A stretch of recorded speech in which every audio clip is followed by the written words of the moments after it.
Bonjour, bonsoir et bienvenue à notre série d'études sur le ministère des chantres.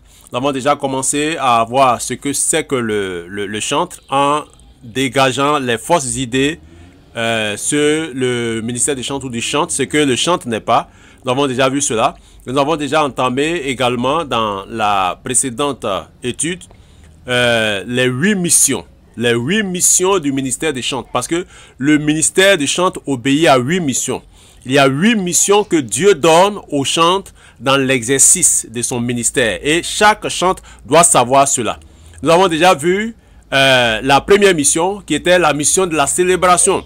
Et nous avons vu largement qui nous devons célébrer et qu'est-ce que nous devons célébrer dans cette dimension-là, dans cette mission de célébration. Nous continuons donc aujourd'hui, pour ceux qui nous prennent en marche, à voir les différentes missions. Nous allons voir la deuxième mission. La deuxième mission qui fait partie des tâches que Dieu donne à un chantre. Quand je parle du chantre, il est question de quelqu'un qui peut chanter en solo, un lead, ou d'un groupe musical, ou d'une chorale. Alors, à quoi est-ce que Dieu s'attend de vous en tant que chantre? En plus de la mission de la célébration, il y a la mission de l'invocation de l'Éternel. Le chantre a pour mission d'invoquer l'Éternel. C'est quoi invoquer? Le verbe invoquer, quant à lui, vient du latin. On peut le puiser dans le latin, invocare, qui signifie appeler à l'aide, appeler au secours, à l'aide d'une prière. Lorsqu'on invoque, on appelle au secours à l'aide d'une prière, c'est-à-dire une demande qu'on fait. Donc, invoquer signifie appeler une divinité, bien sûr, ou un saint à son aide. Il y a certaines personnes qui préfèrent appeler des saints à leur aide. Alors qu'en tant que croyants, l'être que nous devons appeler à notre aide, c'est l'être suprême, c'est Dieu. Donc, invoquer, c'est appeler à l'aide. Invoquer Dieu, c'est faire appel à Dieu, c'est demander la présence de Dieu. C'est vouloir la présence de Dieu, eu égard à son omniscience, à son omniprésence et à son omnipotence.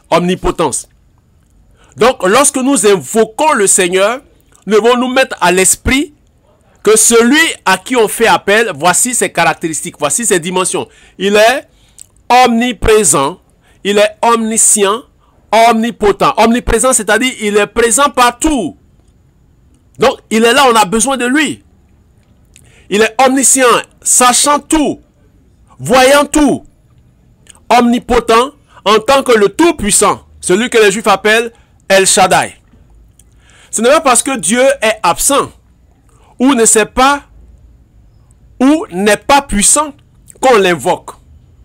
Mais il est le plus que présent.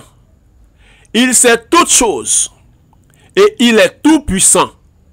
Nous l'invoquons pour traduire notre soif de sa présence, son assistance et lui dire qu'il est capable. Voici pourquoi nous l'invoquons. Donc en tant que chantre, nous devons être capables d'invoquer l'Éternel, ce Dieu-là, à partir de ce que nous faisons comme prestation. Nos chansons, nos cantiques, ainsi de suite. L'invocation est née d'où et vient d'où? Dans ceux qui adorent le Seigneur, ceux qui servent le Seigneur. Lorsque nous retournons dans le livre de Genèse, le chapitre 26, il a dit Seth eut aussi un fils et il l'appela du nom d'Enoch. C'est alors que l'on commença à invoquer le nom de l'Éternel. C'est alors, donc en Genèse, le chapitre 4, l'invocation. Le fait de faire appel, appeler au secours, le Seigneur avait commencé en Genèse, depuis l'aube des temps. 2 Chroniques, le chapitre 20, le verset 4, dit ceci. Judas s'assembla pour invoquer l'Éternel. Il est question du peuple. Hein? Judas s'assembla pour invoquer l'Éternel. Et l'on vint de toutes les villes de Juda pour chercher l'Éternel. Ici, quand on parle de Judas, c'est différent de Judas, qui est un nom de personne. Mais ici, Judas, sans S, c'est le nom du peuple, l'appellation du peuple. En Matthieu, le chapitre 26, le verset 56, il est écrit ceci. Penses-tu que je ne puisse pas invoquer mon Père, faire appel à mon Père, demander du secours de mon Père, qui me donnerait à l'instant plus de 12 légions d'anges? Ça, c'est le Seigneur qui disait ça à Simon-Pierre, qui avait, vous connaissez la scène. En Josué, le chapitre 2, le verset 32, il est écrit ceci. Alors quiconque invoquera le nom de l'Éternel, fera appel au nom de l'Éternel en secours, sera sauvé. Le salut sera sur la montagne de Sion et à Jérusalem, comme a dit l'Éternel, et parmi les réchappés de l'Éternel, que l'Éternel appellera. En Zacharie 13, le verset 9, il est dit ceci. Je mettrai ce tiers dans le feu, et je le purifierai comme on purifie l'argent. Je t'éprouverai comme on éprouve l'or.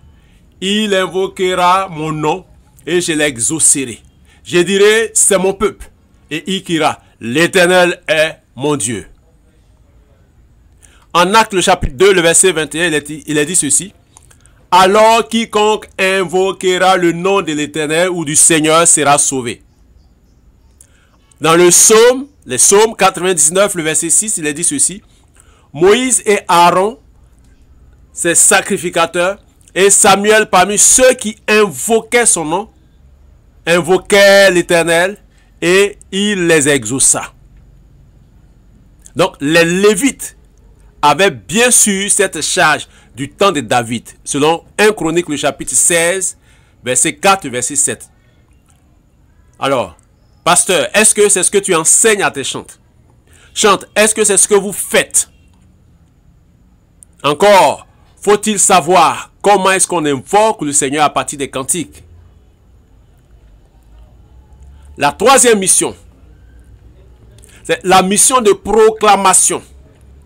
La publication des hauts faits de l'Éternel. Donc le chantre a pour mission, c'est-à-dire le groupe musical, la chorale et tout autre groupe qui joue ce rôle de chantre ou exerce ce ministère de chantre, a pour mission de proclamer, de publier les hauts faits de l'Éternel. Faire connaître ces hauts faits signifie que nous devons parler de ses œuvres, ses actions, ses merveilles. Nous devons amplifier la communication de sa présence dans l'univers tout entier. Comme il est écrit en Deutéronome, le chapitre 32, le verset 7, le verset 3. Car je proclamerai le nom de l'Éternel. Rendez gloire à Dieu. Je proclamerai. Dans le psaume 145, le verset 11, il est dit ceci. Ils diront la gloire de ton règne et ils proclameront ta puissance. Psaume 40, le verset 6, il est écrit ceci. Tu as multiplié, Éternel mon Dieu, tes merveilles et tes desseins en notre faveur. Nul n'est comparable à toi. Je voudrais les publier et les proclamer. Mais leur nombre est trop grand pour que je les raconte. La proclamation. Marc 5, le verset 20, dit ceci. Il s'en alla et s'est mis à publier dans la Décapole tout ce que Jésus avait fait pour lui. C'est ça, la publication, la proclamation. Proclamer, c'est annoncer. Proclamer, c'est déclarer, c'est publier. Le chantre doit publier. Mais encore, que doit-il publier?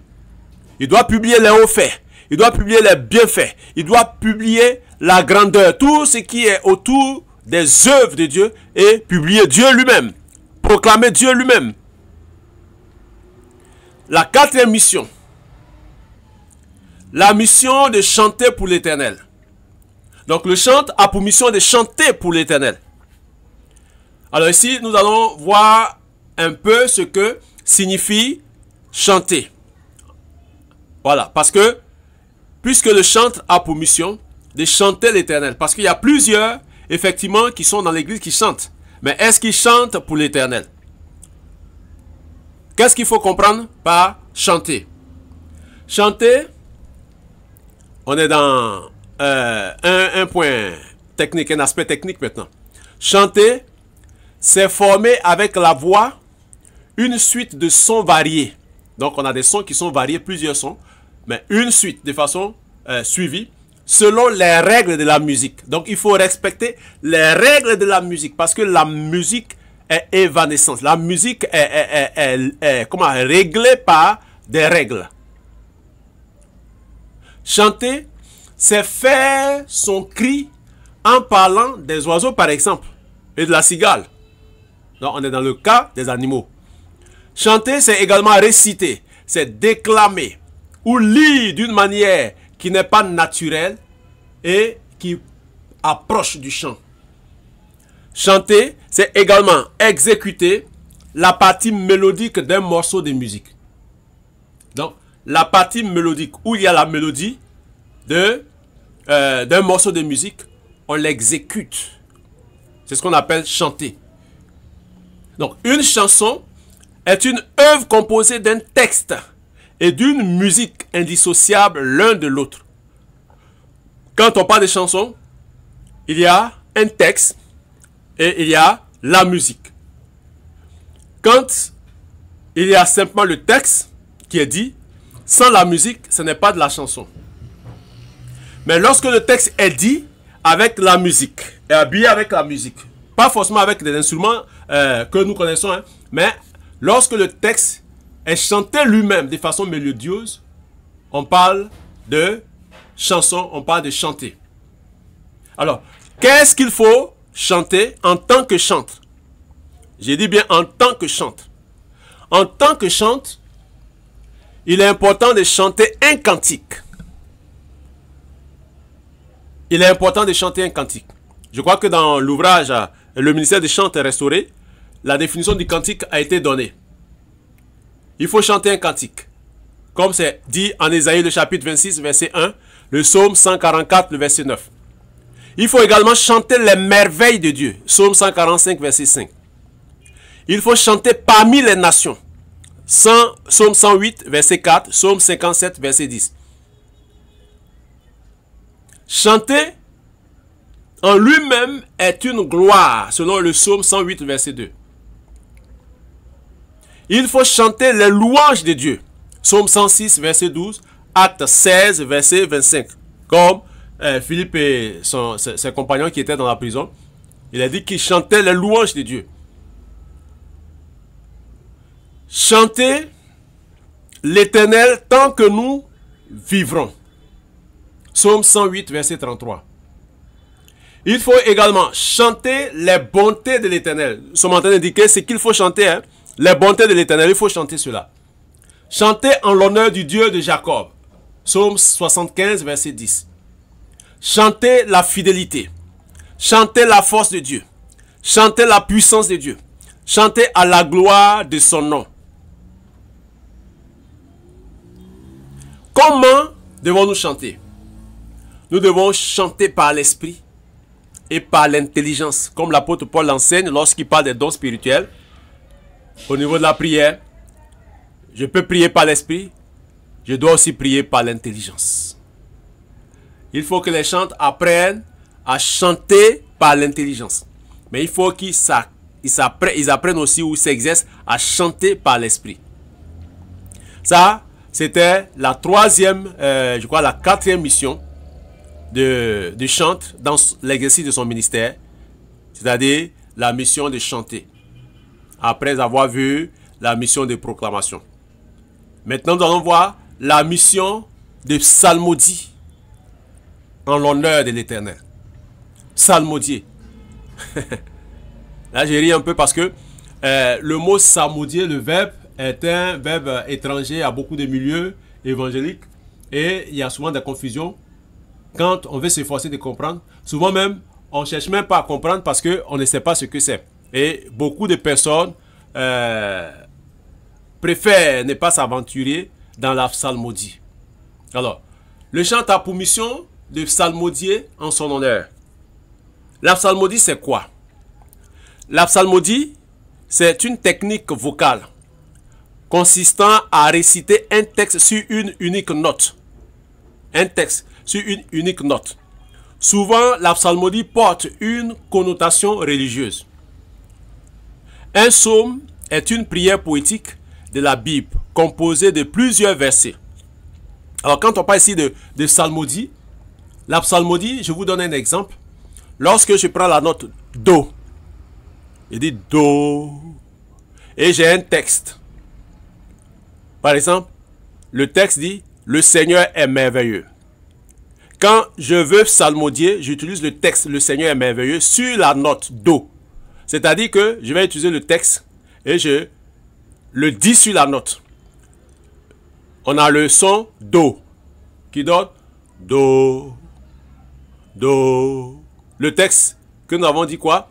Le Seigneur est merveilleux. Donc il dit le Seigneur est merveilleux. Quand on le dit, ça a une connotation catholique, religieux catholique. Mais c'est ce qu'on appelle la psalmodie. Parce qu'on ne va pas dans une autre note. C'est la même note qui est utilisée quand on fait la psalmodie. Ça, c'est un terme un peu plus technique. Et il faut que on ait des séminaires pour que vous puissiez vous habituer à cela et puis comprendre cela. Le Seigneur est bon dans sa grandeur, dans sa puissance. Voilà. On entend cela dans les chants liturgiques catholiques et autres. Ça, c'est beaucoup étranger au milieu évangélique. Mais ce n'est pas démoniaque. La 6e mission, c'est la mission de louer l'Éternel. La louange dans le sens de l'adoration est le fait de rendre hommage à quelqu'un ou à quelque chose, qu'il soit humain ou divin. C'est ce qu'on appelle la louange, quand on rend hommage. Donc lorsqu'on loue le Seigneur, on lui rend hommage. La Bible la définit comme étant un sentiment interne et un acte externe qui reflète la valeur de Dieu. Et c'est le sentiment interne qui en est l'essence.